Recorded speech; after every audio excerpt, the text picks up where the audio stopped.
Hello there and welcome to Fixing the Sequel Trilogy, the Writers' Room podcast dedicating to fixing the Star Wars sequels.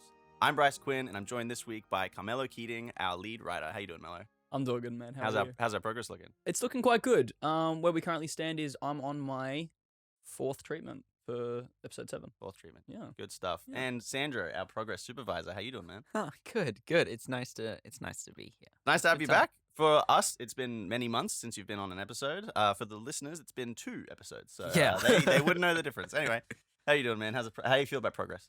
Yeah, I mean, there's been a few curveballs, but I'm happy to keep running it through and making it feel like it's all consistent and it all feels like a well lived in world. Yeah, for sure. And we're going to continue that trend with this episode on Ben Solo, or Kylo Ren as you may know him, because this is our character discussion on Ben Solo. How the show works is we start with our context of the character and just a brief overview. Then we move into what went wrong with that character in the sequel trilogy, and we kind of break it down, critique it, and just kind of bash on it a little bit just because it's fun. Then we move into what we liked about the character, and then our main Article 2, which is our fixed pitches, what we would do to change that in our rewrite of the sequels. And then at the episode, we try and find some concrete conclusion and place to move on, kind of lock some stuff in so that we feel like we're making progress. I know you just said it before, but it feels like so long since we've done one of these. Well, me and Mello did it last week. Yeah. I'm feeling Character. super out of practice for some reason. I don't Yeah, know what happened no. to me today. I'm feeling it. Oh my gosh. That's all right. We're going to jump into it. I've got a little bit of context for Ben Solo, who is also known as Kylo Ren, our grumpy, angsty apprentice of Supreme Leader Snoke, a wayward son of Leia and Han Solo, half of the dyad in the Force that connects him to Rey, and grandson of Darth Vader, who he idolizes. Any other notes from you guys? Yeah, just a few more, I guess, contextual behind the scenes, things like that. You know, I guess a lot of the inspiration was taken, you could say, from Ben Skywalker, perhaps, who was meant to be Luke's son, and then also And that's in the extended canon. in the expanded universe, stuff.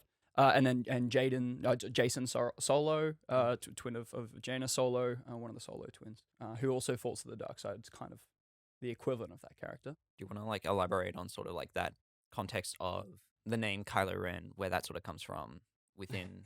I think I told you guys this because I don't know if you'd heard it. I don't know. I don't think it's ever been confirmed, but allegedly it's, Skywalker is Kai and then Solo is Lo, and that's Kylo Ren.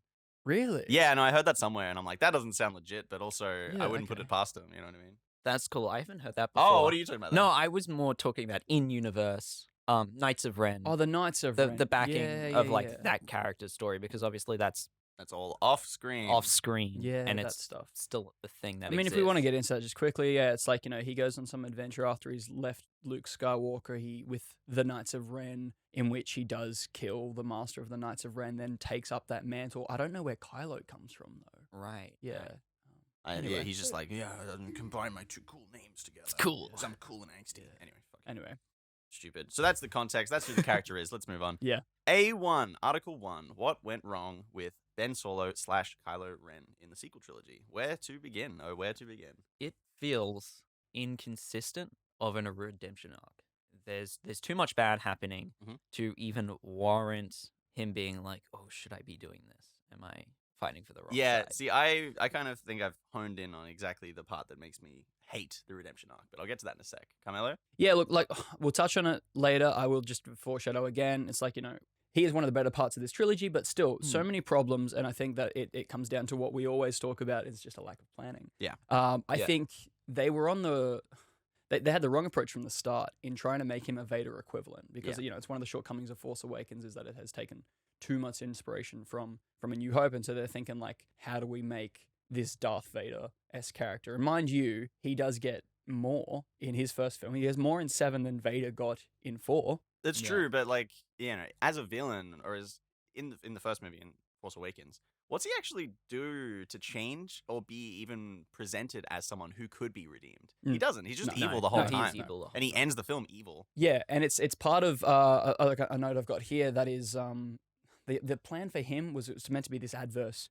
to Anakin, whereas as Anakin starts good, gets tempted to the dark side, they wanted him to be someone who is evil and gets tempted to the light, and that's why there's that whole dialogue between he and Snoke where it's like, I can feel the light side within you. And then when he's praying to Darth Vader's time, he's like, I feel it again, the pull to the light, as if the light is. I guess that is his trying main to get him character back. conflict, and then he has that conversation with Han Solo, and then he kills his dad, Which seems like quite a. and it seems like he's like fully fucking evil. And so, now. again, This is like the commitment. Yeah, Yeah. but it's one of those inconsistencies when then Snoke in the next one is like, you killed your father, but it's like it's torn your soul into facing such a test. Yeah. That's silly. And then he kills Snoke, and then they just go really hard again on the evil thing. And Yeah. he's Like, meant to be, we can rule the galaxy now. Yeah, and he's meant to be the most powerful he's ever been at the start of 9.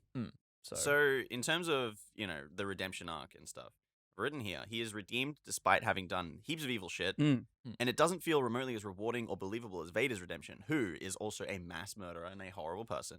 When he's doing his Han Solo impression at the end of episode 9, it's like seeing a mass murderer try and be cool. And it's very disorienting if you think about it in those terms. You never see Vader try and be cool. He just is good and then dies immediately. Yeah. And I think that's the only way you can write it. Yeah, his redemption doesn't feel that earned. Yeah. Really. He also doesn't feel earned. He gets No. force healed by Rey, and it's like, oh, I'm good again. It's horrible. Yeah. That being said, look, the getting to see that really beautiful scene in 9 with him and the projection of Han. I've or always however you hated interpret- it. I've You always hated that? I'm a fan. Yeah. No, see, that's the thing. It's like it. I feel like just a general sort of audience member in that moment where it's like, yeah, it gets me. Like it's cool from 7 to 9. It's like that's. I think as a nice. moment, it's a great moment, but it doesn't have enough. Like within the context of the Yeah. trilogy, there's nothing really of substance backing it. I also hate it in terms of how is he seeing Han? Han's not a Force ghost. Is he Yeah. going crazy? It just doesn't make sense to me, and it's unbelievable. It pulls me out of the moment, and also I feel like it's unearned. So. Yeah, I think Yeah. I'm part of the side where the implication there is that Leia is force projecting Han, right? And that's why she dies, the same as Luke dies after his force projection. Instead of just force Ugh. projecting herself. Yeah, because it's pretty. Yeah, well, weak. how could she ever be possibly important to the story? No, Sorry. in this trilogy, the way Yeah, they Jesus mistreated Christ. her. Yeah, I know. It's nice to see Ben Solo as Ben Solo at the end of 9, but again, It is. it seems like too little, too late. And then, if you look at it with that context of this guy's straight up super evil. He had 6 years of killing people, and then we've seen him on screen kill a lot of people. Mhm. And now we're supposed to be we're on his side. He's cool. Also, It's yeah. so weird. What the hell is his flirt game with Rey? Oh my It's gosh. like you came from nothing, you're nothing, but not to me. That's the I think you're ultimate special. neg, It's so Yeah. good. Just Ugh. just beat her down. And actually, no. Here's one of the major problems. We can't skip over this. A lot of disrespect to Adam Driver with how this character was written. He's fantastic. Adam Driver is a fantastic actor. Yes. Absolutely. and he deserved better. Yeah, I agree. Okay, here's my first thought. No, it's not. It's a thought. We start with Ben already 6 years gone, fallen to the dark side. This tells us that for 6 years, Luke, Leia, and Han have all failed to bring him back, and that has all taken place off screen. So not only are our heroes from the original trilogy failing to help their son and nephew, they're also doing all of this off screen, And leaving it also, all to be built on seemingly screen. not even trying. Yeah, it also Mm. seems like they're not even trying. Yeah, it's wild. And Yeah. we have no idea of what the story or the context is there, and that's where we start Force Awakens, and I think that is awful decision. Yeah, and Yeah. honestly, Luke especially. Yeah, it's Luke. Yeah, he as we know, he fucks up, and then he just wallows in his pity, thinking that Ben burned the temple and killed all the Jedi and whatever. It's like, oh, yep, guess he's to the dark side now. Luke doesn't have Guess I'll any go- history of saving People from the dark side. saving yeah. people from the dark side. I did a Sandro. I bashed the mic. Oh, It's my turn. But yeah, no, yes. like you said, Luke doesn't have any history of saving people from the dark side. He totally does, and Yeah. he's the most qualified in that position. yeah. So silly. His apprenticeship with Snoke makes no sense whatsoever, and it's never explained on screen or off screen, from what I understand. Yeah, no, I will say there is one Kylo Ren comic and it's not good. So we don't know what that relationship looks On like how at all. that interaction first sort of emerged, Uh-huh, kind of thing. Pretty much, Yeah. and it's that, and it's the early days of the Knights of Ren, and it starts with Luke in some early days when he's training with Luke. So Ben when he's training with Luke, and then after he's left, Yeah. and what he does at the start, and it's just not enough. It's So not good all enough. of this history and context is just a big question mark in canon. Mm. And on screen as well, we don't know his motivations. We don't know what he's done or how he is being driven forward in the story. It is at its core just very weak Yeah. character writing across the board. And following on from that, the Knights of Ren are entirely wasted and left unexplained. We only see them in the 9th film. We don't get an explanation of who they are, why they care. On screen, we know in canon that they're Mhm. just a group of dudes who are evil, I guess. At the very Group of guys. least, we should have You gotten. know what I've just realized Yeah. feels inconsistent, and maybe it's not inconsistent, but I want to bring it up. So when they flash to in the first movie when they're having flashbacks of the Jedi Temple getting fallen down, Yeah. they cut up to a shot raining where Ben standing there with the Knights of Ren. Mhm. Yeah. And then he walks away, and then it cuts to the Jedi Temple. So it seemingly makes it look like Yeah. the Knights were there when the temple got burnt It down. does make it seem that way. But then you get to Last Jedi, it seems like, oh, it's just something he did in the moment after Luke attacked him. He didn't. In canon, it was Snoke. Luke thinks that Ben did it, but it was Snoke that Right. burned the temple. Yeah. Okay, interesting. So that actually leads me on to my next question. Did he kill the other Jedi at the temple? Yeah, did he kill Are they the all young dead? ones? Did any of them join the Knights of Ren? Did What he kill happened? Grogu? Did he kill Grogu? In the comics, after he leaves, he goes off with the Knights of Ren. Three other apprentices around his age chase him down, and then he does kill one or two of them. Right. Yeah. What happens to the other one? I'm fucking. It's silly. Yeah. So I think all there's of these 2 or 3. questions, they are just hand waves to get the story to where it needs to be for JJ and the team on Force Awakens to Mhm. have it start with the First Order being huge. Kylo Ren's been evil for 6 years. Han, Leia, and Luke are split up, and they have failed in Yeah. pretty much every aspect of what they wanted to achieve. And it's so upsetting. I think here's one of the key problems there is that, so they wrote 7 and they wrote these characters at some point in their story. You need to have within your own canon headspace when writing these characters to tell your actors as the creators, as the writers, your context. You have to have had those origins already mapped out, even if we don't see them, because it feeds into so much stuff. And then that's what you use as the sources for your comics to be later written. You can and hide anything that that stuff. happens off screen, an actor has to know, a Yeah. storyteller has to know to influence how that character progresses later in the story. This is a very mean thought, but there's 2 options here.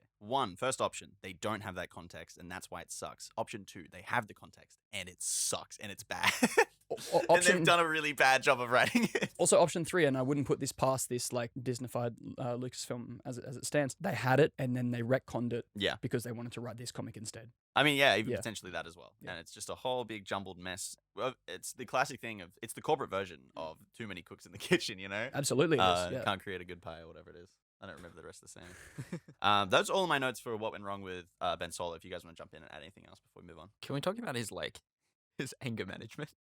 Yeah, what's the deal with him being so angry? Where's that come from? Bash I mean, my helmet on the wall. It's again. I think it's one of those he's Anakin. He's the new Anakin. Yeah. Anakin was angsty, and so is he. Yeah, but Anakin was like an emo teen. He Mm. was obsessed with girls and poetic language. He I can- wasn't angry, Yeah. I can understand some level to an extent of angst of beating something, but they do it to a comical extent. There's I think It's straight up. It's a funny moment when There's straight up- he yeah, slashes there's the a sh- panel. Yeah.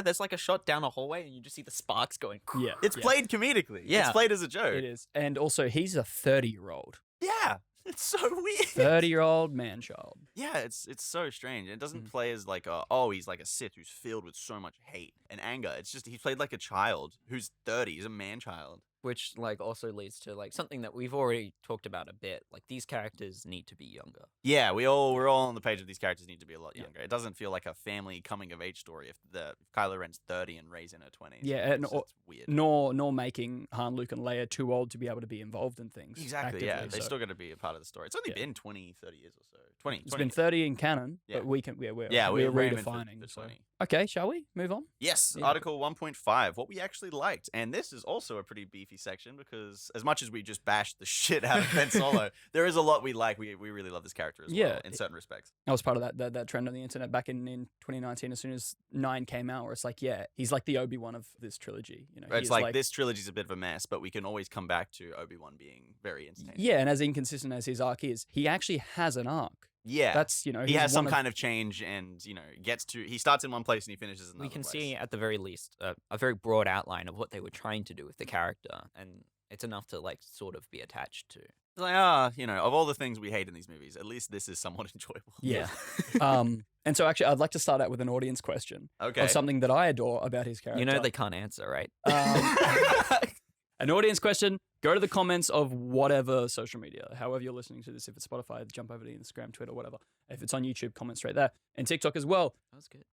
Yeah, I I think was so. impressed by that. Okay, the crossguard lightsaber. I love it. It's It is brilliant. one of my favorite lightsabers. At the time, it was panned. People hated it back in 2014, 15 when the trailers and the movie came out. What do you think now? Has it aged well? What do we think? What do we think is age well? I personally love it. I love it. And I love it. also would love if anyone commented or messaged anything at all. That would make my day. If Be I see glorious. one comment, I'm gonna be over the moon. Even if you hate it, just tell us why you hate it. I'd love. Just Absolutely. just Yeah. comment just like a single letter. Just comment L podcast. Yeah. That's all I need. Yeah. L crossguard. Oh, crossguard. Just the one. No, because also like, and then because of the crossguards, right? He has this particular fighting style, which again I love because it makes sense for how he's wielding it. It's like this long sword where Yeah. it's these big, deep, heavy swings. Now I know lightsabers are weightless, Yeah. but still these big, deep, heavy swings, and it just looks cool. It just, Weightless or not weightless? No, weightless or not? though? That's the other question. I'm team weightless.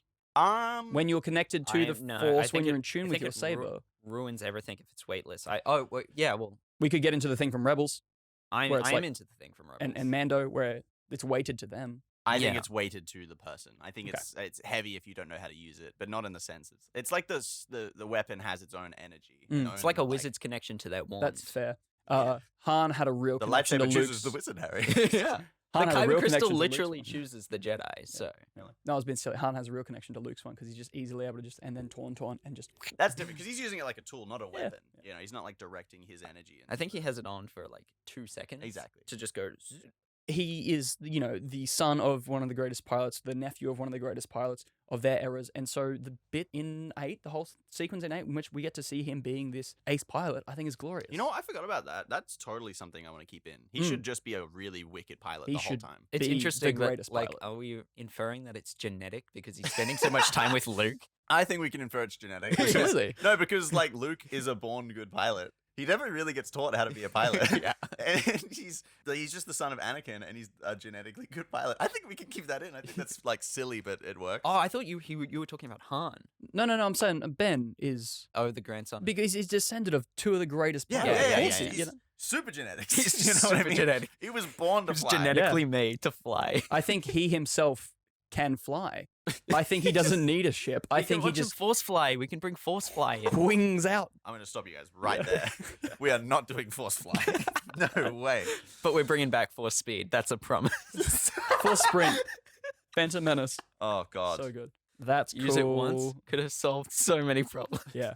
Yeah, okay. He should be a Force pilot for speed. sure. Yeah. Yeah, for We mentioned Adam Driver earlier, Yeah. but Adam Driver is a fantastic. We always every time we get to the what we like section, it's the actor and the what they actor. brought to the role because they were such fantastic charismatic actors. Yeah, the casting was fantastic for Yeah, these films. For sure it was. They did a really Absolutely. great job. And Adam Driver just brought it home. He was really good, especially in Um, Last Jedi and Rise of Skywalker in particular. Yeah, I feel like I'm Yeah. taking up a lot of the likes time, so Chillin', man. by all Sandro, you means got jump anything? in. No, because you're taking up a lot of the likes time with stuff that I think we're all agreeing on, and stuff that I would say otherwise. Because I was like, I want to bring up the lightsaber. I like the look. I like his character design. I like his costume design. I've never been a biggest fan of the look. I thought the helmet was silly and the hood kind of looks I silly. He think kind of looks the- like a grandma sometimes. I think I like him without a helmet more than I like him with a helmet. I kind of agree there. I think just because the helmet doesn't make sense, it's just making him a Vader fanboy, and I think Yeah. Snoke was right there. But It's what I kind of to sell figurines. yeah, you know? but what I really love, and you can like read this in some of the books and like some of the behind the scenes books that is, with the costume design breakdown, episode 8, he is made to look more like a knight, I did see that, yeah. and with his lightsaber, it works so well for me. I love it. I like the episode 8 look where he's got no helmet on. Or wait, does he have the helmet on when you're talking about it right now? No, yeah, he takes it off at points, and because you know how he's got that tunic that looks It's cool. like armor plating. It's you know? pretty cool. I don't like the cracked helmet look. I'm not a fan of that. But. Oh yeah, no, it made no sense to me. He's like, I'm gonna rebuild this. It also made me angry because I knew like pick up all the pieces. outside of the story and like the meta context of Rise of Skywalker, I'm like, I know what's happening here, J.J. Abrams. Like, I can see that you're literally putting the helmet back together. Like, no, we are going to go back to the past. We are going to reverse some of the decisions we've made. And that just was frustrating to Yeah. watch. Not that, okay, I don't want to specifically call that J.J. Abrams. I don't hate J.J. Abrams, but Other things we like. I've got more. The dyad with Rey is Oh, yeah. fucking awesome. I- And Yeah. those scenes are really cool. Oh yeah, that episode 8. Yeah, yeah. Them love it. That's the fanboyed best on- part of Last Jedi. Mm, I for fanboyed sure. on Dyad so much in the Rey episode. I feel like No, we can Like- just touch on it quickly here. Like, we really like the dyad. We really want to keep it in. If you hate the dyad, dear listener, we don't care. No, I'm joking. No, no. Let us know. Let us know. Let us know. Well, yeah, but if it's something we're able to set up from the start, if we were able Yeah. to do it better, That's something I keep making mention of in the Force Awakens, like treatment notes that I have is like they can see each other. They have like little moments of Force connection across the galaxy, that kind of stuff.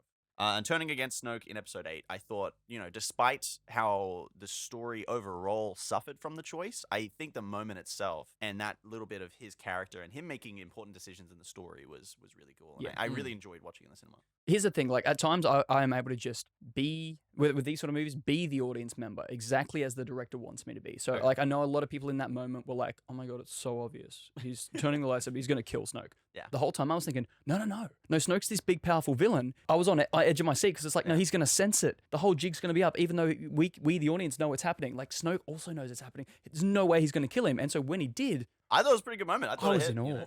It's surprising because you're like, oh, I thought this guy was smarter. Yeah, it is.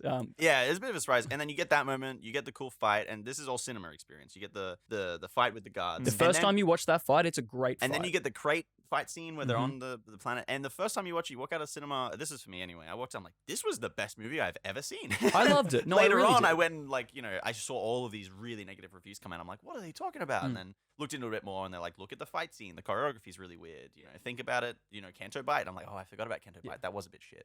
I forgot about Canto. But in terms I of forgot about that thing that took up like 1/3 of the movie. Oh my god, it's so long. Yeah, but in terms of like shock and awe, if you were able to give yourself to that film the way that the creators wanted, it was a great experience. And like we've said, the dyad scenes between him and Rey, a lot of the stuff on Ahch-To with Rey and Luke, that stuff is all pretty bloody good in my opinion. Yeah, I enjoy that a lot. Ben Luke confrontation on Crate. Even still rewatching it, I enjoy all of those scenes.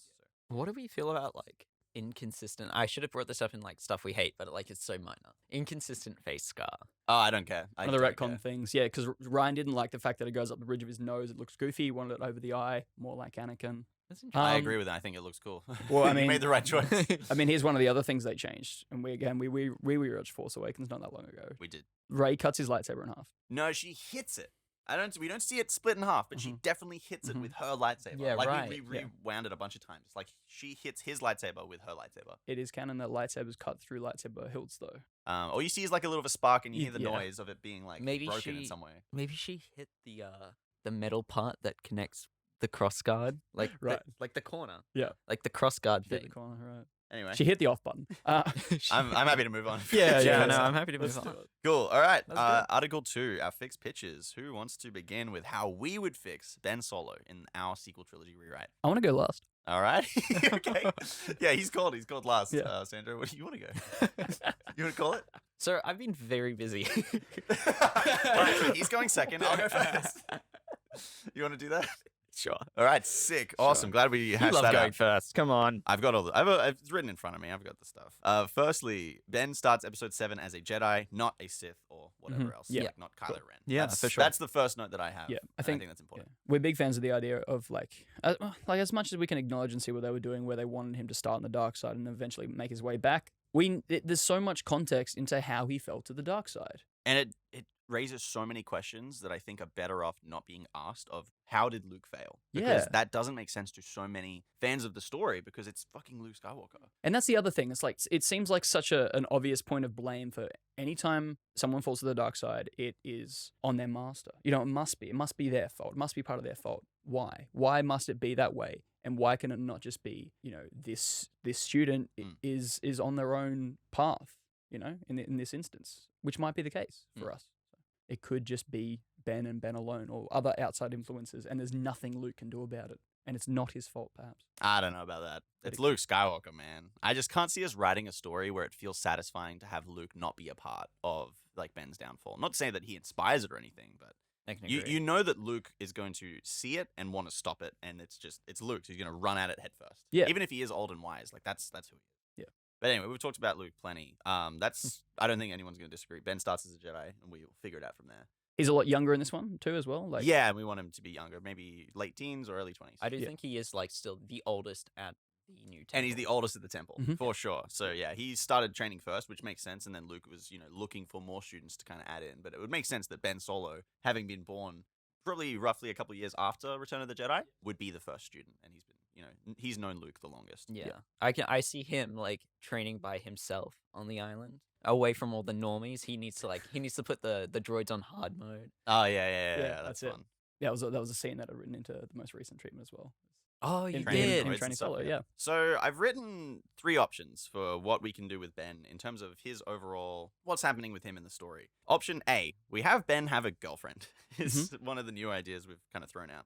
And that's why he wants to go back to Hosnian Prime at the end of the story. So the overall goal of this treatment, if this is your first episode listening, we want to have basically all of the characters meet up at Hosnian Prime at the end of the story, and that's where the key conflict takes place. And we've got to figure out a way to get Ben and Luke there, basically. Yeah. One of the ideas is that we have him having Force visions, and his girlfriend is going to die, so he wants to go and save her. That's the first kind of thing I've written down. Then there's a bunch of other ways we can do it. Then, option B, we have Ben being scared of losing his family, having visions of Leia, Han, and Luke being killed in some kind of terrible event on Hosnian Prime, so he goes. It's pretty similar, but it removes a character.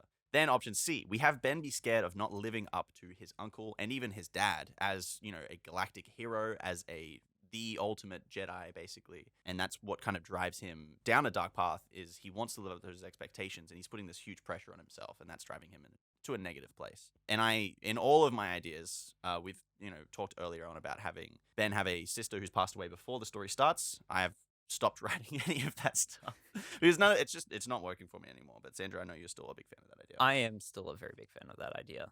I don't think the plot with Ben, I don't think needs to converge onto Hosnian Prime. I can see Leia's and Rey's stories converging onto Hosnian Prime. In our earlier treatment, we've had Luke and Ben, or potentially Luke or Ben, going to Coruscant and exploring the old Jedi Temple.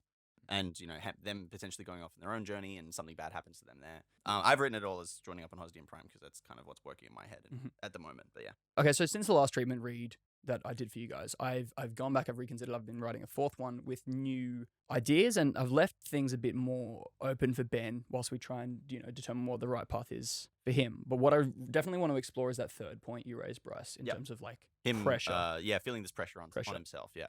So to me, Ben is meant to be the new everything.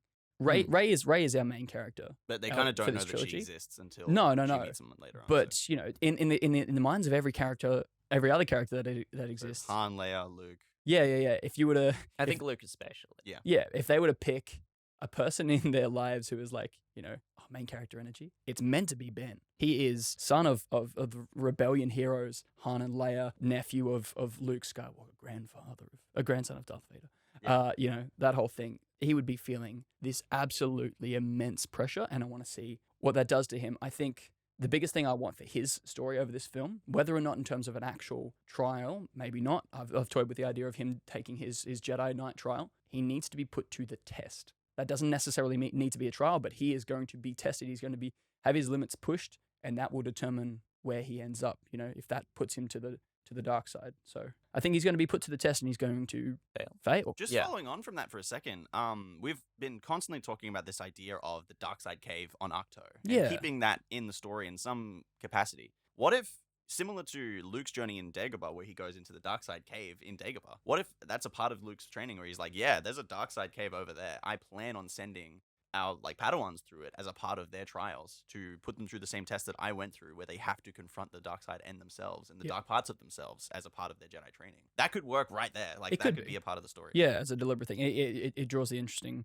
parallel of like an Empire, they happen across it, and Luke feels this pull, and Yoda's like, he doesn't try to stop him, he just tells him, hey it's a bad place. Careful you going do into what the you hole. want to, but you're not going to like it. And it's interesting. I think that could work really well. We were talking about that cave the other day, and this is completely unrelated. It's one of my favorite lines is when he's about to go in. He's like, "What will I find in there?" And Yoda says, "Only what you take with you." And I'm like, it's a solid line. It's a great fucking line. great line. Mystical Yoda. I think you can bag on so much of Lucas's writing, but maybe it's that weird clunkiness that makes Yoda so perfect. Because it doesn't need to change. He was born to write Yoda. Yeah.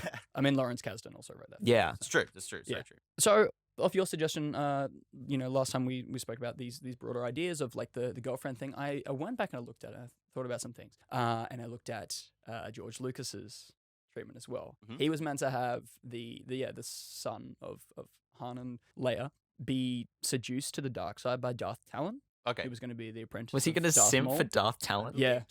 Darth Talon. Yes. Yeah. He was going to simp for the Twi'lek Sith? Pretty much. Yeah. That's wild. Yeah. That's fucking crazy. What I thought could be interesting, because we're talking about the crime syndicate and the underworld being a really big part of it, is what if he is in love with the daughter of one of the crime lords? Okay. And is she a Sith or a Force She's not a sensitive? Sith. Or she's just a she crime lady? yeah. If there were anything to do with like seduction or whatever, I wouldn't be through the actual dark side. But I thought, what could be really interesting in putting him to the test is this whole grandiose idea of what we're talking with what is good and evil, and if maybe he's able to see some of the logic and the points being raised by this opposition. Right. Maybe he doesn't see in the crime world as a villain, and being in love with her would be a part of that. So maybe he's not wholly convinced on the same things that Luke and Leia and Han are. Yeah, well, I mean, I might just talk about the Kira thing. Go Go on, for it. talk No, about talk it. about Okay. Kira. Yeah. Fight for it. So, I'm joking. fight for it. I've taken some reflection on because sometimes I have trouble wording things. I'm taking some reflection on why do I like this idea. Should we A give a bit lot. more context? Of to the idea?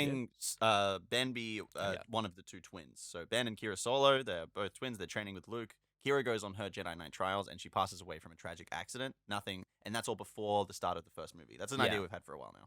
And I definitely understand the concern of having that not visually in the actual movie itself. I feel like it's nice driving context because it already starts us in a place where there is resentment. There's some kind of tension between him and Luke. Yeah.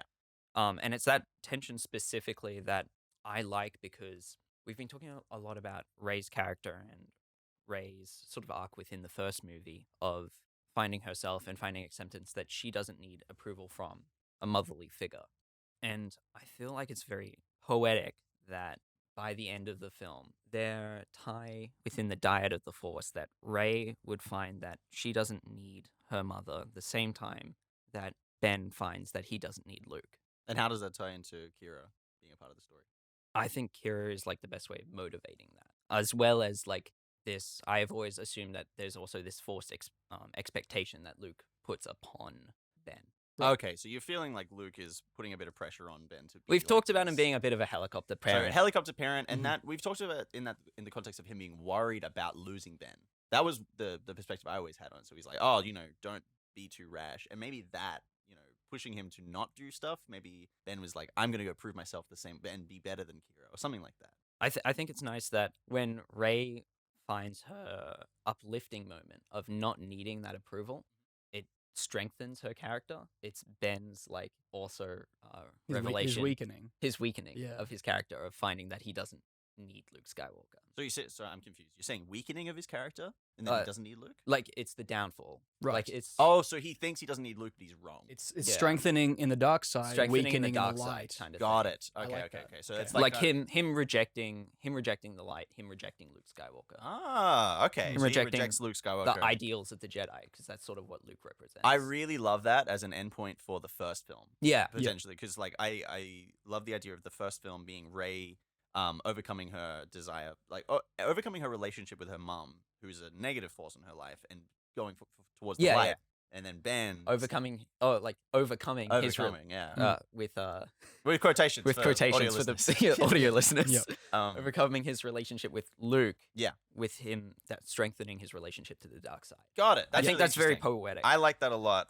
Yeah, sorry if that was annoying to No, listen that's to right. while I tried to get that idea in my head. yeah, no, that I suck at fucking No, you're chill, vocalizing dude. I was just a stuff. bit confused. I like that. Okay, so I've also spoken about the idea before of seeing the advantages of tapping into the dark side, and Luke throughout the film, especially when it comes to fighting, and Luke warning him of that, and Ben trying to shove him off and be like, "I'm not falling. I can use it. I'm just it's like- a tool. I'm just being cool. It's a helpful tool. You know? Yeah, pretty much." And he's training in the caves, and he's like, "Hey, Luke, look what I've just learned." He starts force choking a droid. well, here's the thing. He throws it to the wall. I mean, when we pick up in Return of the Jedi with Luke Skywalker being in this make or break scenario, and he force jokes. He force chokes someone. Yeah, because that's the thing. He's a stronger Jedi by that two point. Of those Gamorrean guards. Gamorrean Yeah. guards, yeah. Yeah, but Luke's not Jedi at that point. That's his whole thing in that film where it's He's he teetering. could, yeah, literally. But yeah, I've also always kind of wanted the idea that Ben commits his first murder at the end of this film, and that plays into his fall. We've written some accidental murders. Yeah, So that yeah. was my idea, and you've had the same idea. And I, even though I wrote it, I don't like it because it feels, I don't know. It feels like if he's going to go towards the dark side, it should be him It should be a deciding, choice. him making his own choice, Yeah. not that choice being pushed upon him by the writers. Yeah. So they're maybe not accidental. Chasing this idea of like, him tapping into the dark side, I think, yeah, at some point, maybe he lets it really get the better of him. What if he kills Hux? Sorry, I just had that like flash out of nowhere. Like, what if he just fucking kills Hux, who's going for his mom or something like that? I don't know. Maybe we could just take out Hux. I don't want to kill Hux yet. I really like Hux, but what if he Yeah. just killed him in the first movie? Anyway, Oh, sorry. anyway. Continue, Mellet. Yeah, no, but just let the dark side get the better of him and he kills someone. Yeah. And he feels strong and he feels powerful and it was intentional, but I still think he'd regret it, but then he'd feel this overwhelming sense of what the fuck have I just done? Oh my God. And he wouldn't feel like he could Do you think turn he back and he maybe- just has to chase that feeling. Do you think maybe he'd also like pass blame over to someone else? Like, you made me do this. Oh, potentially. And that would make him angry as well, Yeah, I could It'd be. just be really interesting to see because we've had this idea. We talked about it last week's episode that Hux is, for whatever reason, gunning for Leia at the end of the film and trying to frame her as, you're Vader's granddaughter. You've been using the Force to manipulate people. But And we've what if? also... Please that finish, could- let me yeah, finish. sorry. So Yeah. what if Ben sees this and he's like, this is bullshit, and he goes for Hux and he kills Hux, like a way of trying to save his mom almost. But that in turn leads him down the dark Dude. path, and then he joins with the First Order. in He Palpatine. actively, publicly kills Hux as a Jedi. Yeah, and that looks What awful. does that do? But then what we can do is we can distance Hux from the First Order. Yeah. Hux doesn't have to be a part of it at all Okay, because cool. if we kill him there, then Ben has to leave with whoever's there to help him, which could be Palpatine clone. So- Look, I'm kind of there. I'm kind of Palpatine clone. we always come Yeah, back to Palpatine, Palpatine. clone. It's We'll- got to be so weird for the listeners. We'll get into that in a bit. I'm kind of there. All I'm saying is if we were to kill Hux, we get to give him more screen time. We have to. Definitely We'd give him more have screen time to. in the first film. You got to The pay only Donald trouble Gleason. with that is we can't give this political plot an overwhelming amount of screen time compared to the A plot. You got to go back and listen to the politics episode from last week. 'cause, Okay. we've got I think it's 3 scenes that we have now, and it's Just not three. a whole No, lot. just 3. But Oh, they, okay, right. they'd be pretty meaty scenes. Yeah. With these characters because it's just the 3 of them. It's just Leia, Lando, and Hux in the political arena, and if Yep. it's just those 3, we can focus in on them and really give Hux the time to shine and be a But just guy. Yeah. And Is then he Hux does. not representing a centrist belief? And that's like the whole thing. Oh, with now his you character? really got to go listen to the other Yeah. episodes.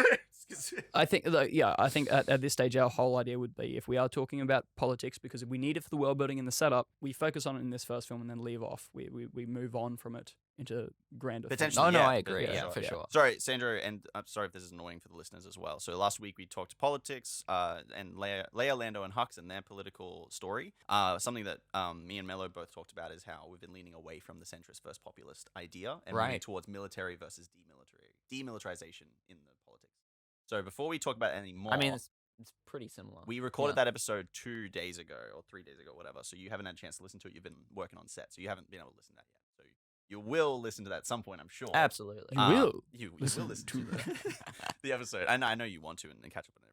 But we're not going to linger on it here too much Yeah. because we've already talked about it. Him, Sorry him- to jump him- in and just No, that's okay. But sidetrack that so him hard. killing, even the idea of him killing for defense, and that also helping to give the Jedi even worse. of It a makes it name. look even worse on the political Yeah, stage. because for as a sure. main characters But how have to does it- create problems. Yeah. How does So- it then look if he then joins sort of that big? Well, that's the faction? thing. It's not a big faction. It's whatever the First Order is, and Mm. whatever Palpatine clone is representing, which is another thing we'll probably have to do an episode because we keep mentioning it in other episodes, and it's kind of the Nick Fury of our story. So It's far. look, it's brought up in the Palpatine episode. I recommend Yeah, listening for to sure. that one Yeah. for sure. But we've changed a lot of our stuff since the Palpatine okay. episode. So we can't keep talking beating around the bush when it comes to Palpatine. Is this idea of this this Palpatine apparition voice in the galaxy, or just the dark side voice embodied through Palpatine talking to Ben in this film? Is it a that's thing? the good question. Is the Okay. dark side talking to him? Sandro?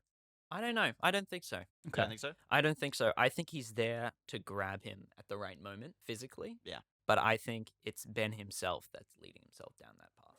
We need to have, I think, Some kind of external force on Ben. Yeah. I'm leaning away from having Palpatine express any kind of motivation through the Force. I Okay. love Palpatine clones. I love that. We've talked about this in other episodes. Yeah. Palpatine forceless, has forceless a Palpatine huge clones. amount of forceless Palpatine clones that are a part of Operation Cinder, all of the operations he set into effect at the end of Return of the Jedi, and they're now trying to manipulate the politics. Makes sense because if we have somebody tapping to Ben, Yeah. because trying to bring it back to Ben, through the Force, it just feels weird that we're giving Palpatine Force powers. Oh yeah. I'm very know? much Yeah. against giving Force powers to Palpatine No, for sure. now. But I'm saying it might not even need to be Palpatine. It's like just the dark side does have its own A dark side its presence? own voice. No, the dark side itself. I like the idea of the dark side maybe expressing some kind of, in the same way that the dark side expresses itself to Luke on Dagobah. Yep. I like that being the exact same thing. And Anakin in his dreams. And Anakin in his dreams as well. Yeah. Which might have honestly been Palpatine, though, is the thing. Giving him these dreams of Padme. But never I think confirmed. it's never inferred denied. that it If you want to go with the yeah. comics, sure. If you want to go with the films, it's open to interpretation. It's open interpretation in the films, and I like it being that It's way. better. And I like the idea that we've talked about giving Ben Force dreams, and then allowing us to tie him to Rey through the dyad. Through the that way. dreams, yeah. Just a very quick note on that: we want to have the dyad be explored in the first movie in a very subtle way. It's not a big part of the story, but we want to set it up to explore it further on Yeah. in later movies. Yeah, we could do that in some fun cinematography ways as well. I'd love to, even Framing. though we're not doing any camera stuff. It's Yeah. just words. On a Oh, you're page. gonna be one of those script writers that like writes whip pan into the. Oh, you mean the worst kind? Yeah. The Yeah. worst You mean script yeah. writers? Not a script writer. Yeah, A yeah, I mean, like, director writing first a year script. film school. I can't believe Yeah. you just said that about Quentin Tarantino. How dare you? Chapter 1, Ben's Fall. Oh god, that's funny. All right. we should do chapters. Oh, we should Fuck off. totally do chapters. Yeah, absolutely. Just like the Mandalorian. They are chapters. The films are the chapters. Oh, that's god. Anyway. Anyways, so that's the note on the dyad. In terms of what the fuck were we talking about before that? Dark side. Dark side voices. stuff, dark side voices. We can do visions. I just don't want it to be lazy. That's the only thing I'm scared of. Is Yeah, just for that, sure. oh, the visions lead him towards the story. We want to explore Palpatine as well. And how can he influence him Yeah. if he's on a Jedi planet? If we're also talking about dark side influence on Ben specifically, this expectation that he's putting on himself, if there's a Kira thing or if there's even the girlfriend thing, Yeah. it's like guilt of being away from someone he loves or guilt of having lost someone he loves. You could see those Force dreams as anxious visions, and he's kind of just manifesting his own demise, but it's like anxiety through the Force. See that actually. Oh. God damn it. God damn it! I was on such a fucking roll. Say that line again.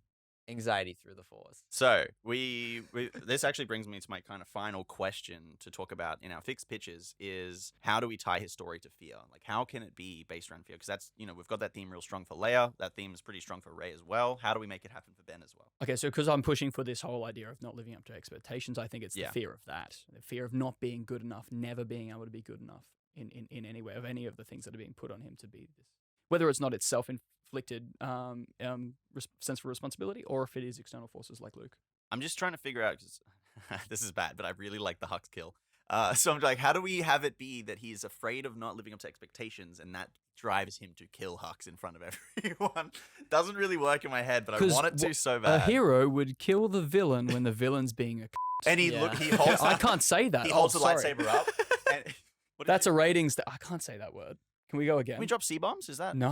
That's not a thing. No, it's the worst. It's marked as much worse than fuck or shit. Well, there You're we gonna- go. you're I'm just gonna- going to bleep it You're out. gonna bleep it out to make you feel less bad, Melo. It's I said it. I said it now as well. He's gonna bleep that out. I'm going to bleep that out. Patreon can do whatever. What, those? You mean those on Patreon? I'm gonna get demonetized on YouTube though.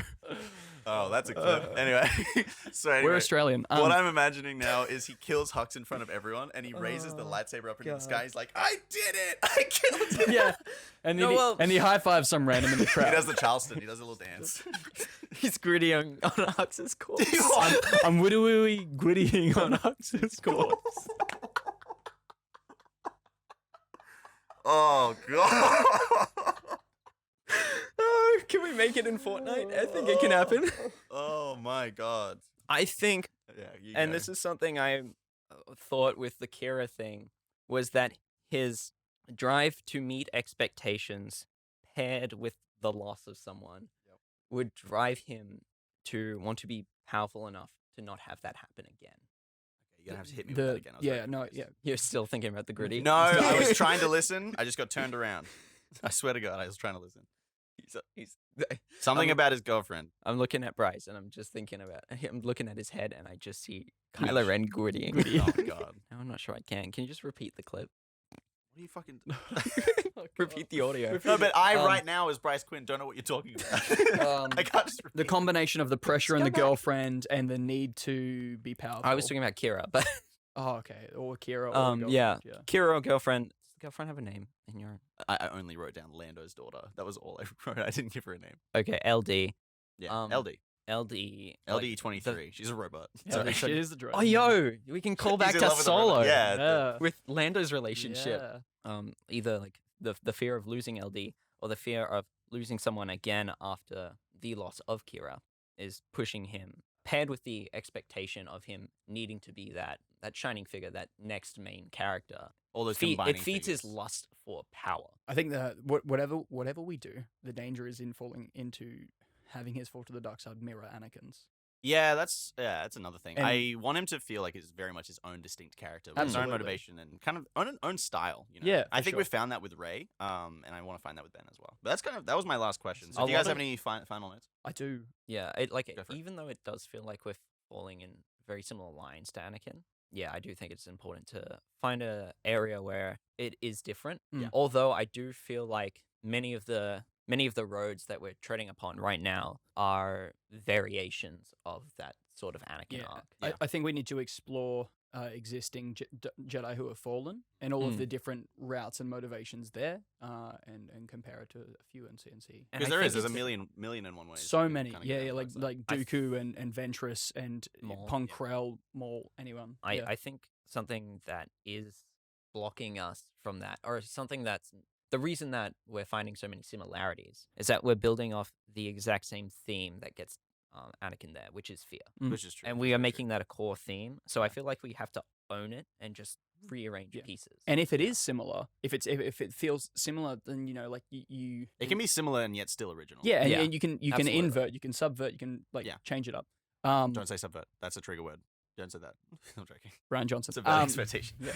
Nah. I'm still sort of very on board for Akira idea. I'd love to keep pushing for it. I'm also incredibly open because, like, after this whole conversation today, I'm like also seeing benefits in some other ways. My big thing is with pretty much every Star Wars story, specifically the first movie in both trilogies, prequel and original, they start the story at the start of the story. You know what I mean? Like, there's not a whole lot of context going forward outside of the opening crawl. It's Yeah. like, oh, politics things are happening, and then you see the Jedi beginning the negotiations. I just don't think we need to give too much context to it. Like, it can be passing lines. Here's my thing. I don't think we can write the death of Kira into the opening crawl. Yeah. I don't know if there's a good way to do that. And if Yeah. you can't write into the opening crawl, then it feels like there's too much baggage The opening there. crawl, I think, unfortunately, has to be reserved for the world-burning stuff, the politics, the state of the galaxy, the opinions of the Jedi, stuff like that.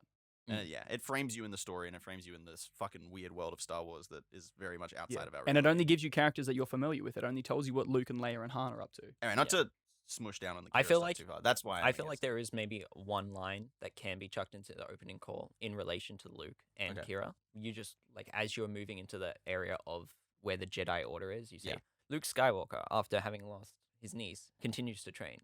Yeah, I Okay, getcha. my last question is, obviously, we want to push for the dyad, but with Reylo itself, Okay. Oh, okay, yeah. No, okay, is that something that we think we'll explore further? So with the Kira stuff and having lost his sister, Rey is a perfect surrogate new sister. It would be very weird for him to romantically be attached to Rey I agree. over Yeah, the course of the story. Because that dyad would have formed in the wake of the death of Kira. yeah, As a and then he's feeling very muddled and confused about that, which is a very interesting Mhm. story. And then be siblings. If Yeah. no Kira and it's just Ben and Luke, then I can see the potential for romantic kind of interaction and having Yeah. them fall in love. If girlfriend, I'm not Kill quite- girlfriend, replace with Rey. Yeah. No, okay. I Kill thought- girlfriend replaced with Rey. I'm not sure. I'm not quite feeling. No, I hate that Yeah. also. Yeah, Yeah. yeah, I'm not a fan of that. No. So no girlfriend, no Kira. We have Rey Lo potentially. Reylo potentially. I Yeah. can still see the potential for it. because it's not something I'm like crazy attached to. Yeah. Don't need to push for it. Just questioning if There's, it you know, exists. these stories are beautiful and they're about love and yada Yeah. yada yada. I can Yeah. see them falling in love by the end of the night film, and I can Mm. see that really tying together the overall theme of bringing balance to the Force and having it all come to a nice, neat bow of them falling in love together. I actually no. But what about Foe? Foe's also still got potential. Bo's definitely got. Foe's going strong, baby. That does remind me. I had a thought ages ago. If we did do Reylo, that I thought if this, and we can throw this away if you don't. But if love is what turned Anakin to the dark side, then a subvert that is by 9 that love could bring him back, could bring Okay. Ben back, and Ben back. if we had Reylo, I so- really like that. That Yeah. ties perfectly in. It's yeah. a nice full circle poetry What did I- thing. What did I talk about I earlier? was thinking more of like in terms of maybe if you're going that direction and we are doing like girlfriend or Kira, it's more of like a platonic kind of thing. Yeah, like they're good friends, almost like Mm. siblings. Like Yeah. adopted siblings. In which case, it almost. can still be love can bring him back because it's Yeah. like the love of the father and the son with Anakin and Yeah, familial and- love. Yeah, I like familiar- that. like platonic Also- familiar yeah, love. Yeah, Just returning to the note that I read out first by accident, Luke should try and save Ben at the end of episode 8 and fail. And in episode 9, he teaches Rey how to succeed in his place. That still works there. The reason I put fail all caps is because I still love the idea of episode 8's theme being directly tied to failure. Oh, yeah. And learning from your failure and overcoming your own failure. Yeah, I'd love to have the Very same strong scene part. with Yoda and Luke. Yeah, I really our like kind that. of like And have it overarching. like feel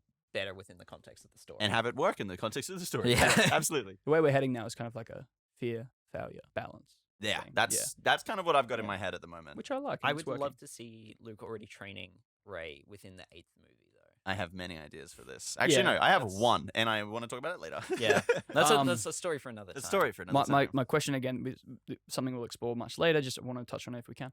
Does Luke ever give up on Ben?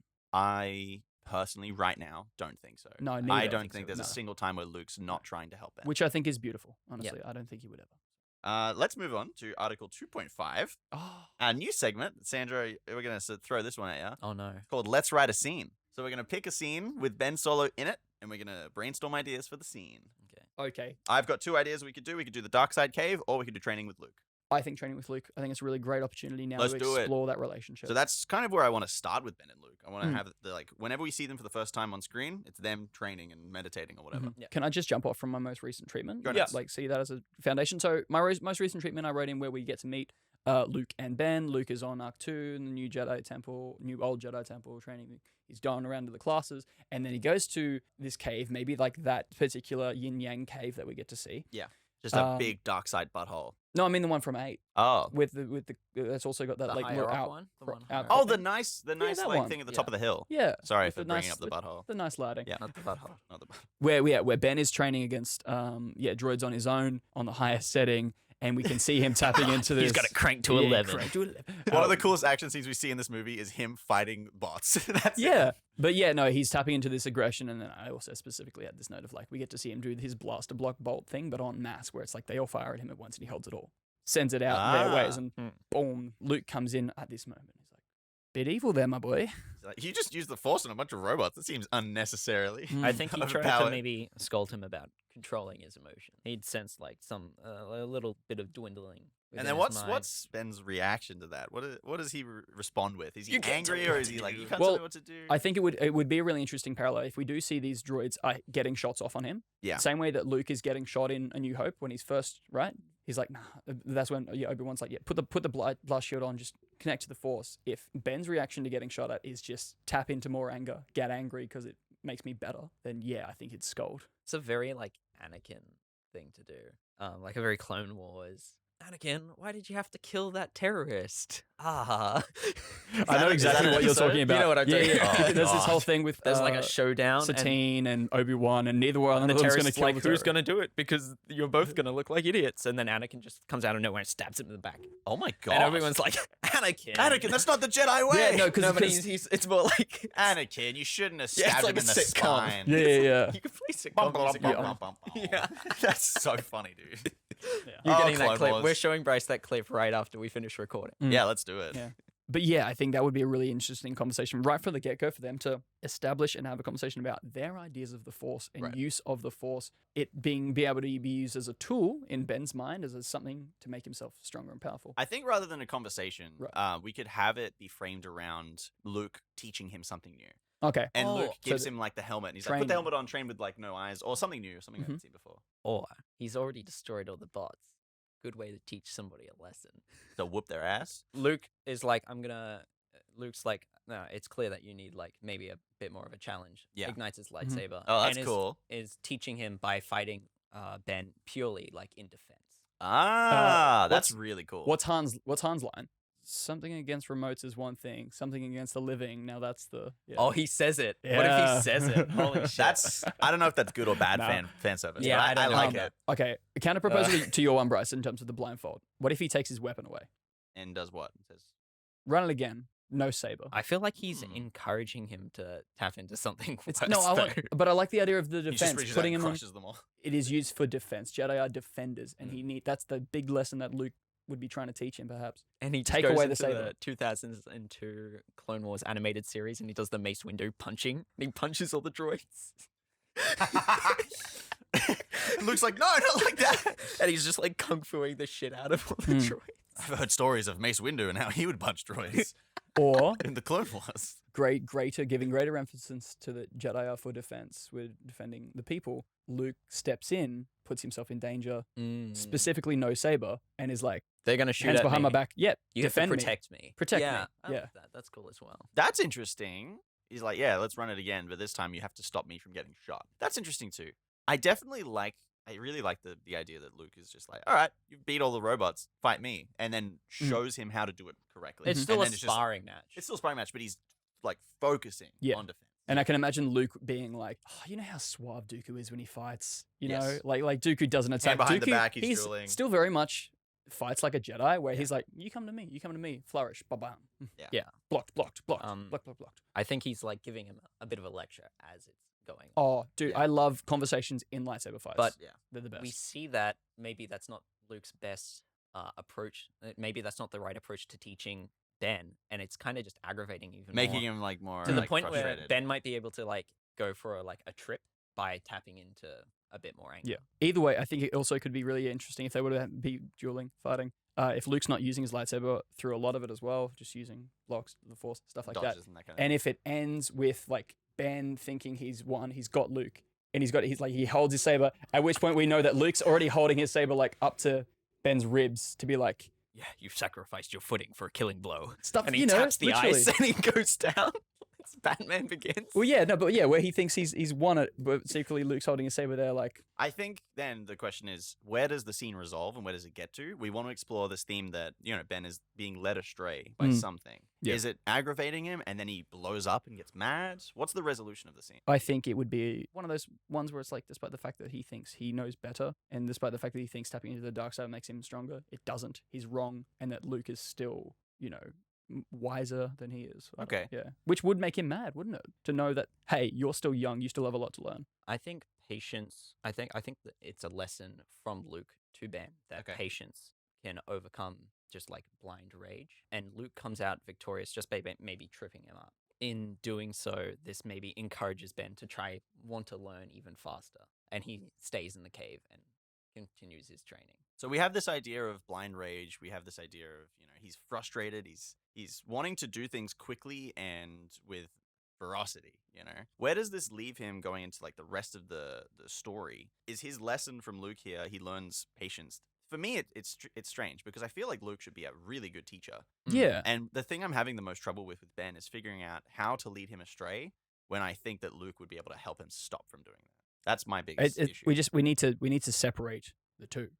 They need to go separate ways within this story. That time alone, time without Luke to keep him in check, to keep him in balance, leads him to be able to go completely unchecked, unbalanced. I still think that there is A weakness to Luke. a weakness to Luke, and a weakness in how he's specifically teaching Ben. And then, you get to explore the theme of failure in the episode 8. And Yeah. He learns from that. What's his fatal flaw with teaching Ben? Well, we've been bringing up expectation. Maybe we can also bring that into the scene. Oh, and Luke's like, oh, you're supposed to be doing this. We've been training for 5 years now. You should be. I've should been be able training to you do in this. Yeah. like breaking defenses like this. Right. Maybe I just something wanted like that. to be like you. I wanted you to be better. Ah, I love how much we talk about the MCU on this show. Yeah. Sure, the audience does too. I mean, there's a lot I- of crossover. Have we? Oh, I bring it up all the time to me. Okay. I do it. Yeah, of course you would. Fuck you. No, I only quote real cinema. What's that, Miller? The What's extended, Yes, the Batman extended Star Begins. Wars media. the extended Star Wars canon? Yeah. Me and Batman Begins. Yeah. Anything else we would want out of this scene, though? If we've got this idea of Luke putting great expectations onto Ben, and Mm. that's the failure. That can come from a place of fear from Luke as well. He's afraid of the Jedi Order failing. He's afraid of, the Empire returning, maybe, yada, yada, yada. And that's Yeah. why he's being led to put these expectations on Ben when that's not the right Yeah. thing to do. Ben is meant to be like the golden boy and the standard. And if he doesn't get it right with Ben, then all of it is how is he going to expect any of the other students to get it right? And then, yes. So we have the end of the scene be they bow to each other, and Luke's like, you're very good, but you have a lot to learn still. Yeah, And he's yeah. putting that expectation. Ben just like, yep, Yeah. I do, or something like that. He's agreeing with Luke, Mm. but that expectation is the problem.